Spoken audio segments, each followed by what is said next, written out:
so many supporters that are on like thankful. They I say हम लोगों उससे समर्थन किया, हमारे सपोर्ट करने आए। वो कौन सा ऐसे लीडर है जो आगे से करेगा? मैं कोई पार्टी का नहीं हूँ, मैं हम लोग इधर से कोई पार्टी का नहीं है। हम लोग खुद के आवाज़ के लिए आए इधर में। हमारा कोई पॉलिटिकल बैकग्राउंड नहीं है या फिर स्टूडेंट ऑर्गेनाइजेशन नहीं है। इससे हम जो आम आदमी है उसके लिए हम लोग आवाज़ उठारे। जो लोग गरीब घर के इंसान है उन लोग के लिए हम लोग सब आवाज़ उठारे। सो दे एवरी कॉमन पीपल का आवाज़ सबको सुनाई दे, देश भर सुनाई दे। क्योंकि मंत्री लोग तो ये कर नहीं रहे, इवन तो वो लोग बोल रहे, वो लोग रिप्रेजेंटेटिव है, वो लोग रिप्रेजेंट कर रहे। इसलिए मैं बोलना चाहूँगा आप लोग हमें ज्वाइन कर सकते हैं। हम सबको इक्वल पोजीशन देंगे, सबको इक्वल राइट देंगे, तो सबको पता चले हम स्टूडेंट्स का पावर। Thank you. कौन आया आप लोगों से मिलने? कौन आया है? सुदीप राय बर्मन। आगे क्या बातचीत हुआ? उन लोगों ने बोला कि वो हमारे साथ है, सब जगह वो हमें सपोर्ट करेंगे। हमारा सेम कॉज है, सेम चीज़ के लिए हम लोग प्रोटेस्ट कर रहे हैं। सो डेट हम लोग आगे फ्यूचर में यूथ लोगों का बढ़ पाए, सो डेट स्टूडेंट लोग और भी आगे जा पाए। Thank you. ছাত্রছাত্রীদের উপর আক্রমণ কেন? নরেন্দ্র মোদী জবাব চাই, জবাব দাও। অন্তরে ছাত্রছাত্রীদের উপর আক্রমণ কেন? নরেন্দ্র মোদী জবাব চাই,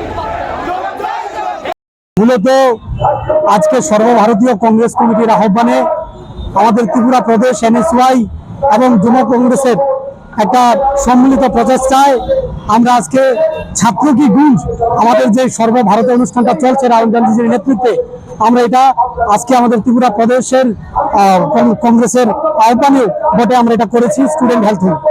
গতকাল আপনারা দেখেছেন এই ভারতবর্ষের মধ্যে যখন ছাত্রছাত্রীরা নিট প্রশ্নপত্র ফাঁসের ফলে বারংবার এনএসওয়াই গোটা ভারতবর্ষের মধ্যে আন্দোলন করে যাচ্ছে, যুব কংগ্রেস আন্দোলন করে যাচ্ছে, সেই জায়গায় দেশের বর্তমান এলপি অর্থাৎ রাহুল গান্ধীজি সেখানে বারংবার এই রাষ্ট্রের সরকারকে আহ্বান করেছিল যে এই বর্তমান যে শিক্ষামন্ত্রী আছে ওনার যেন ইস্তফা নেওয়া হয় এবং ছাত্রছাত্রীরা যারা আত্মহত্যা করেছে তারা কেন আত্মহত্যা করলো তাদেরকে একটা মুআওয়াজা দেওয়া হয়, একটা জরিমানা দেওয়া হয় এবং দেশের পার্লামেন্টের মধ্যে একটা আইন যেন পাশ করানো হয় যার মধ্য দিয়ে আগামী দিনে এইরকম ভাবে আর নিট প্রশ্নপত্র ফাঁস হবে না।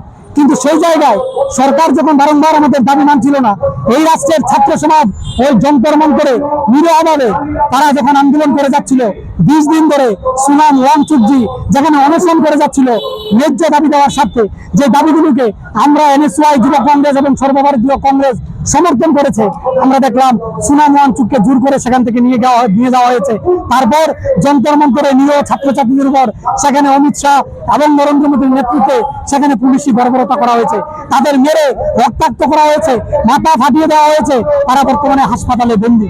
সেই জায়গায় আমাদের বর্তমান এলপি রাষ্ট্রের কংগ্রেস দলের নেতা রাহুল গান্ধীজি গতকাল যখন সেখানে ওম বিড়লার সঙ্গে দেখা করে ওনার কাছ থেকে একটা দাবি করলেন যে ছাত্রছাত্রীদের বিষয়টা নিয়ে আমরা একটা ডিসকাশন করতে চাই পার্লামেন্টের ভিতরে।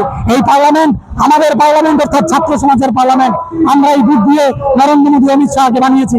সেখানে উনি যখন বললেন ছাত্র সমাজের সাথে আলোচনা করতে চাই, দেখলাম নরেন্দ্র মোদী সরকারের একটা পালতু তোতা পাখি ওম বিড়লাজি সেখানে নাকচ করে দিয়েছে। রাহুল গান্ধীজির নেতৃত্বে ওই কায়র নরেন্দ্র মোদীর বাসভবন যখন ঘেরাও করা হলো শান্তিপূর্ণভাবে ছাত্রছাত্রীদের স্বার্থে, আমরা দেখেছি সেখান থেকে রাহুল গান্ধীকেও অ্যারেস্ট করে গ্রেফতার করে থানায় নিয়ে যাওয়া হয়েছে। আমাদের প্রিয়াঙ্কা গান্ধীজিকে গ্রেফতার করা হয়েছে, কেসি বেণুগোপালকে গ্রেফতার করা হয়েছে। তারা দেখানোর চেষ্টা করছে পুলিশি বর্বরতার মধ্য দিয়ে, রাষ্ট্রীয় স্বৈরাচারিতার মধ্য দিয়ে আমাদের কংগ্রেসের আন্দোলন এবং এনএসওয়াই যুব কংগ্রেস আর ছাত্র সমাজের আন্দোলনকে দাবিয়ে দেওয়া যাবে। সেই জায়গায় আজকে আমরা ত্রিপুরা প্রদেশ এনএসওয়াই আমরা এখানে জানান দিতে এসেছি। আপনারা একটু পেছনে গেলে দেখবেন এই রাজ্যের ছাত্র সমাজ এনএসওয়াই বলুন বা অন্যান্য সংগঠনগুলো বলুন, শুধুমাত্র আমাদের ন্যায্য দাবি দেওয়া, একজন ছাত্র হিসেবে আমি একজন ছাত্র হিসেবে আমাদের দাবি দেওয়াটা অতি সামান্য, এগুলি পূরণের জন্য আমরা আন্দোলন করছি। কিন্তু পুলিশ নরেন্দ্র মোদীর নেতৃত্বে অমিত শাহের নেতৃত্বে মেরে আমাদের মাথা বাঁধিয়ে দিচ্ছে। তাই আমরা এখান থেকে তাদের জানান দিতে এসেছি, যতই মারবে, যতই মাথা ফাটাবে, এই রাষ্ট্রের ছাত্র সমাজের জন্য রাহুল গান্ধীর নেতৃত্বে এই দেশের মধ্যে এনএসওয়াই, যুব কংগ্রেস, প্রদেশ কংগ্রেস এবং অন্যান্য যতগুলো রাজনৈতিক দলের ছাত্র সমাজ সংগঠন আছে, অরাজনৈতিক ছাত্র সংগঠন আছে, আমরা এই স্বৈরাচারী বিজেপির বিরুদ্ধে ঐক্যবদ্ধভাবে লড়াই জারি রাখবো যতক্ষণ না পর্যন্ত আমাদের অধিকার আদায় হয়। ধন্যবাদ।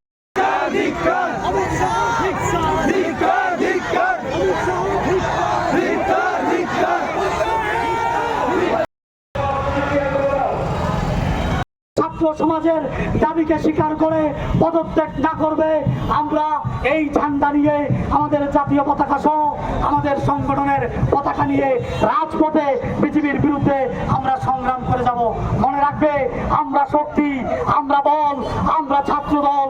আর যেদিন এই দেশের ছাত্র দল, ছাত্র সমাজ সিদ্ধান্ত নেবে, তখন এই স্বৈরাচারী বিজেপি সরকারকেও ধুলিকণার মতো উড়িয়ে দেবে।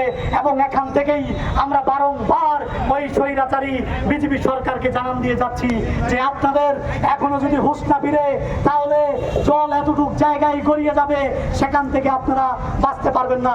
পার্শ্ববর্তী রাষ্ট্র বাংলাদেশ, আমরা ভারতবর্ষকে বাংলাদেশ বানাতে চাই না, নেপাল বানাতে চাই না। অনেক বিজেপির অন্ধ ভক্তরা বারংবার আমাদের দেশের ছাত্র সমাজের উপর আঙ্গুল তুলে আর বলে, এই দেখো, এই ছাত্র সমাজ আমাদের দেশকে, মহান ভারতবর্ষকে নেপাল বানাতে চাইছে, বাংলাদেশ বানাতে চাইছে। সেই জায়গায় দাঁড়িয়ে আমরা এনএসওয়াই, জাতীয় কংগ্রেসের ছাত্র সংগঠনের পক্ষ থেকে এতটুকু ওই স্বৈরাচারীদের অবৈ দিতে পারি, আমরা দেশের স্বাধীনতায়, আমরা দেশের সংবিধানে এবং দেশের যারা স্বাধীন হয়েছে, রক্ত দিয়েছে, তাদের আদর্শে অনুপ্রাণিত আমরা